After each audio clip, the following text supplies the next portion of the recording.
迄偌真侪学生会去做临时工哦。台北市劳动局是呼吁少年家找头路的时，除了要注意劳动条件，敢有合劳基法，嘛爱细腻诈骗哦。那如果头家要求讲爱交出证件、个人的资料，就要特别注意。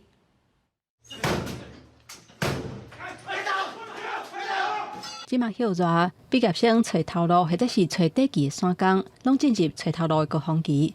打毕业的学生去用诈骗的案件是一直出现，亲像今年5月，桃园警方就抓到涉嫌假求职、真诈骗的犯罪集团，救出9位红区金的受害者。为了避免少年人找头路去用诈骗，台北市劳动局开记者会，提醒少年人若拄到薪水比市场的行情较悬、趁钱真辛苦的工课，都要特别注意。 所标榜的他的薪资非常的高，然后呢，他的工作很轻松，类似这样的一个有诈欺可能的情况，我们都会请警察局来做调查。少年人休抓去做散工，除了爱细字，唔通去互骗大耳，嘛爱关心劳动条件敢是有合规定。台北市劳动局表示，休抓做散工，上介接看到违法的形态，就是头家无替做散工的人保劳健保。